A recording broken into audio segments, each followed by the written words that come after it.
Hello, this is Malorian, and this will now be the sixth and the last game of the Cry Havoc tournament, and it's going to be my Orcs up against some Goblins. Now at 3,000 points, so I get my Squig Herd and all the rest of my War Machines.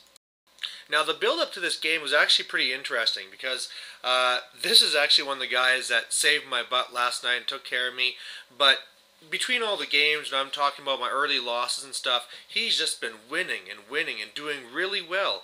And you know, I didn't really look too much into his list. I mean, it all looked really cool. I didn't know what his real tactics were, but I knew he was doing well. I knew he was going into the finals expecting to play against somebody else. And so when me and him turned out to be on the top table, I started thinking about how some of these things probably worked out, and it's probably because of the math of the way the tournament works. It's based off of 10 points per game, so if it's a tie, you get 5, and the other person gets 5. But if you get a minor win, which is the most popular type of win, then it's 6-4. So it's not really a very big difference, as opposed to if you get a massacre, you get 10-0, and then of course on top of that, you get your 3 other kind of like secondary objectives, which I was hitting quite a lot of them. So, I mean, I was just walking into this feeling so good that, first of all, knowing I was going to have this fun game against this fun opponent in this crazy army list, and 2, that if I can rock this game, I can maybe win Best General or whatever. So this is just fantastic. Really what's going on for this game here is that everything builds up to it. So for every game you won before, it would give you a benefit. So if you actually got those weapons in the first game, you can now use them on your units in this game. You know, things where you could be getting spells and all this stuff +1, but one of the objectives and things you had to do was make it so that it was either use them all or use none. And unfortunately for me, one of the ones I really didn't like is one where you had to get a magic weapon. So you roll d6 times up by 10, and you just got to give that weapon to one of your people. I rolled a 3, so I could give a 30-point thing, but I mean, I have the Fencer's Blades on one, I have the Great Weapon on the BSB, and there really was no magic weapon I wanted to replace that. So I just chose to take nothing. My opponent, he hit all of them going through and decided to take them all. And one of the things that was really scary is, first of all, he has a lot of characters in here, and one of the more important ones is the Wizard Hat, because he had Shadow Magic, he's a level 2, and wouldn't you know it, he got Pit of Shades and Mind Razor. I mean, it's just, oh my god, I couldn't believe it. So, not only do I have to worry about this, but because of one of the other ones you could get is basically you get 2 random spells from the Lore of Death. So now he also has Spirit Leech and the Curse of Laneth or whatever. So not only do I have to worry about being pitted, I have to worry about his goblins beating my orcs in combat because of Mind Razor, and I also have to worry about my characters being sniped. So all this is a big worry. Going over what he has 3 wolf chariots on the left. His hands are kind of blocking it. He has a Doom Diver, he has a Rock Lava, then he has a unit of goblins, and there you'll have 3 of the Skulkers. He has his Wizard Hat character in there. Then he actually has his own unit of trolls, which looks pretty good because it's all mixed up in different colors and things. But there's, 9 of them there. And then behind that he has a big unit of Night Goblins. In there he has his level 4. He has his General, which is actually a Goblin General. He also has his BSB, which is a +1 leadership. Then he has another unit of Night Goblins that have bows, and in there he has a War Boss. Then he has the big Super Giant from the Storm of Magic book. Then he's also going to have, this is really cool, is that he has both the special characters that are fast cav. And so in each case he's going to have the 10 spiders, the 10 wolves, fully decked out. One has the Hun guy, and the other one has Gobspit. So, very cool list. And the fact that he's been winning all the way through too means that he's taking this kind of fun list and doing very well with it. I mean, he's obviously a strong player, so I'm going to be very careful. And unfortunately, the way that we had to place this down, because he had more drops, because he also has, 2 goblin big bosses on wolves that are kind of hiding behind buildings and stuff right now, but he really kind of determined how things were placed down, and I didn't really like how this was set up. I mean, if I could have done it, I'd rather have like my trolls be up his trolls or something. But the way it's looking right now, my black orcs, and I'm also have to work around the buildings too. It looks like my black orcs are going to have to go and fight his chariots, and then after that, maybe go after war machines or something. My trolls should be able to push through, hopefully my fanatics or something can kill off these wolves trying to get in my way, and then they can get to that wizard hat and kill it. And really in the center, this is where I really don't like it, but hopefully if I combo my units together, I can beat the trolls, and then finally all that combination will mean I can get to his main unit. And then on the right side, both of his whole fast cav units, I know from experience if you hit them with a doom diver, they usually panic off the board. So that's what I'll do, but in the meantime my wolves are just going to flee and make them fail charges, and then hopefully block in the giant. So he gets first turn. It's actually the first time that I've not got first turn the entire tournament. And really you can see that he's pushing up fairly aggressively. I actually thought he was going to be holding back, but that's not the case. He has one of the wolves stay behind the center house. The other single wolf is going out to redirect my trolls, and just something I have to deal with it. He charges my wolves, I flee. He puts one of his units in the building and tries shooting at my wolves, and I can't remember and can't see if he killed one or whatever, but there you have it. And unfortunately, I also see now that his giant swung around the house and is now here to try and fight with me here. And now I have to deal with both the trolls and the giant, and he has a spell on me where basically I'm movement 1 right now with my squig herd, so it's not like I can jump in there and try and get some sort of advantage. I believe it's this turn that I think he actually had 2 doom divers, and one of them exploded, so that helps. His other war machines killed a few savages, but overall nothing too major. He tries to hit me with Pit of Shades and I stop it. My turn 1, kind of sucks this is a bad picture, but that's just the way it goes. The trolls had to charge the wolf in order to kill it. I use Hand of Gork to send my savages over them so they can get into the fight. My night goblins moved up to throw some fanatics into the trolls and did some wounds. My black orcs are just moving up because sure the chariots are going to hurt, but I'm sure I'm going to wipe them out in return. One of my stone throwers died from trying to shoot, so we've traded war machines. But the other one just did fantastic, hit the supergiant and took off 6 wounds. So on a 10 wound model, that really helps. My wolves passed their test and then just moved up to block his wolves again. His turn 2, he has his gobspit come in with his spiders, and this is a really good picture just to kind of show that sort of shading and detail he has in his army. It's a very custom and very good looking army that's just making this such a fun game on top of it all. And otherwise, he's sending his trolls into my night goblins and his supergiant into my squigs. And really, I'm happy with both of these.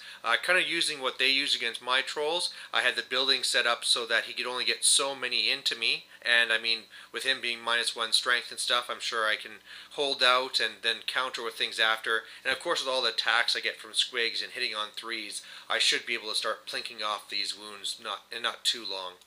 And he also goes for the charge over here, which, I'm really not that worried about. Alright, so at the end of his turn, it looks like this. I can't really remember what he did with his magic phase, but, he obviously didn't Pit of Shades me or anything like that. The chariots on the left, he did tons of wounds to me. It was like a 10 or something, but I was able to just completely wipe him out, so that's all good news.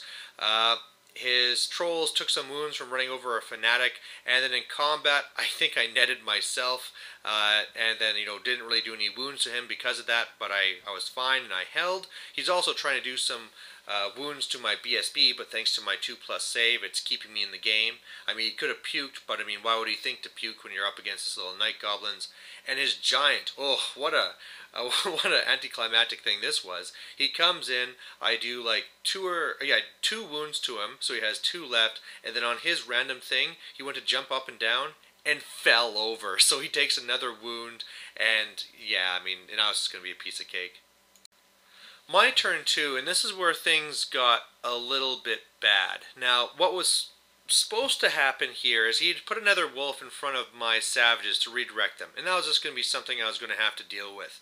But what happened here is that my savages, who were supposed to charge into that wolf, failed animosity, and so that meant that they could do nothing and they were stuck there. And the real problem with that is that pegged in my trolls so that they couldn't flank the enemy trolls. So I was going to have to go through another turn of this where I was just getting beat on.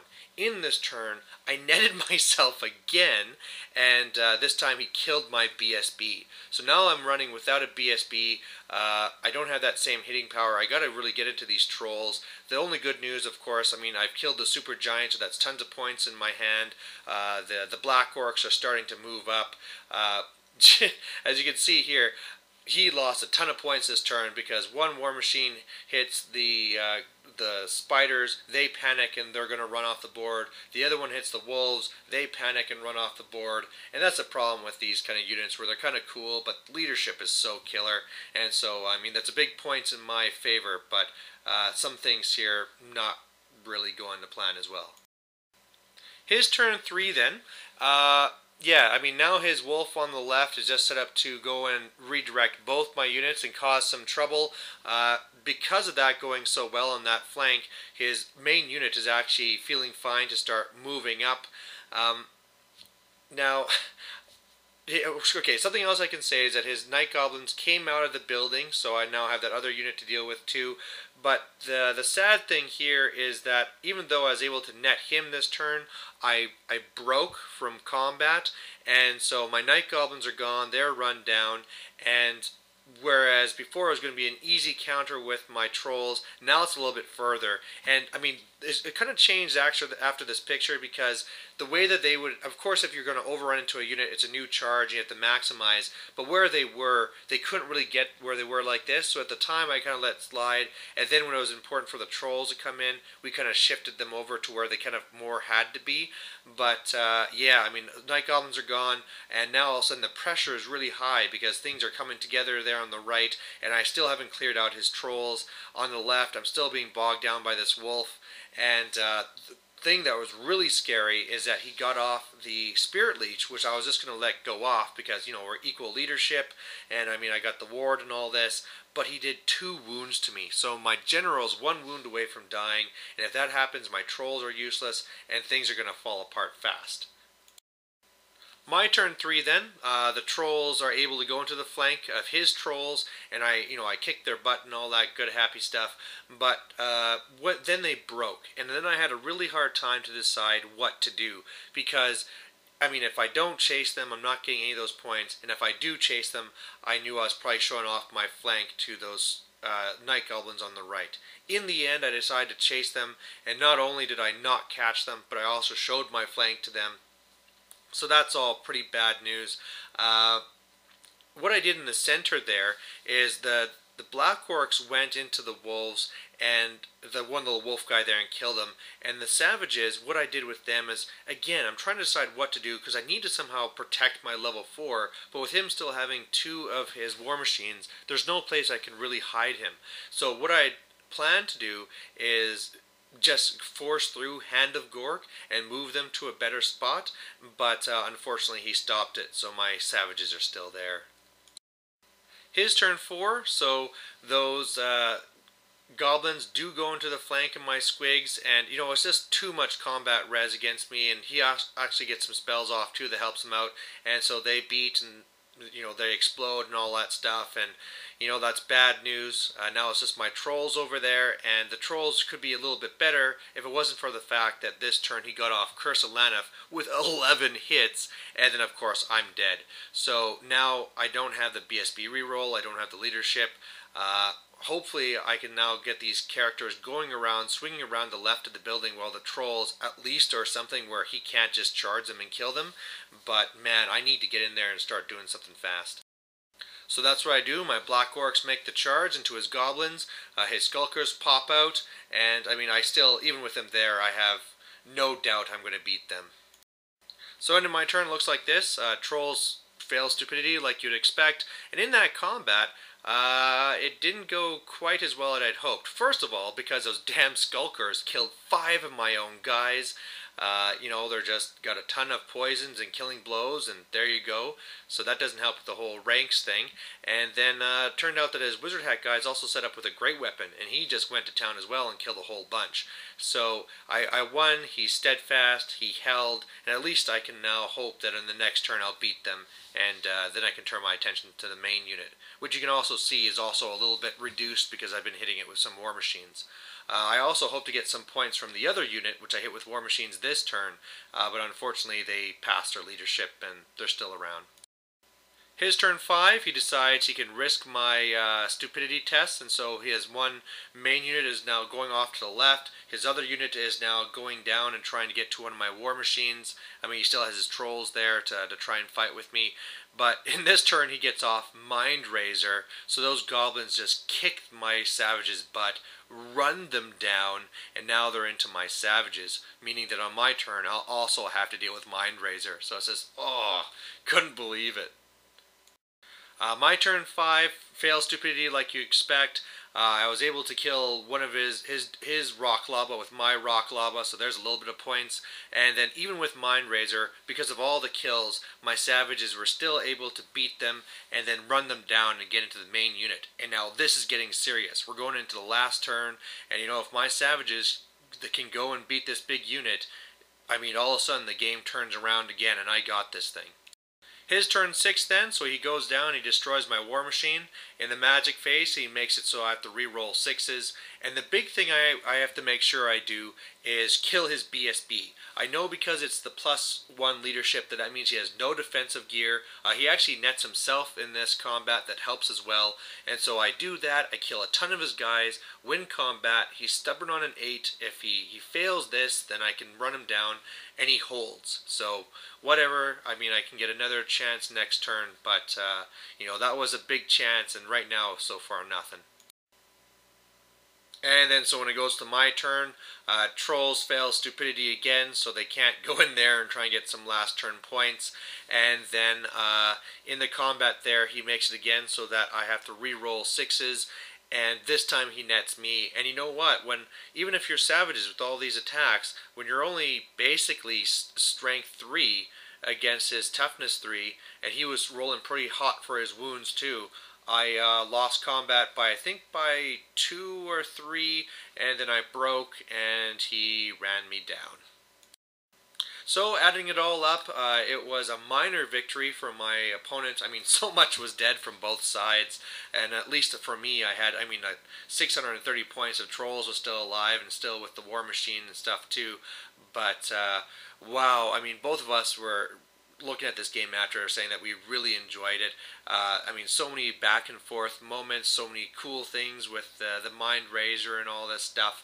And yeah, I mean, it's just one of those things where I have never had it where it was Orcs and Goblins versus Orcs and Goblins and didn't have a good game. And I mean, when you're up against someone that's got a fun opponent and all this stuff, it's just going to be even better. Things I might do differently next time. I think seeing that he had that death magic and stuff, I need to be a little bit more careful with my general, and you know, maybe keeping him back with my night goblins or something, so he's out of the way and hiding behind the house to block line of sight. I mean, if I could have actually used my trolls, it would have been pretty cool, but you know, that's just the way it goes. So thanks for watching, and I'll be having a video talking about the results, what I win, what I didn't win, and just my thoughts on the tournaments really. So thanks for watching.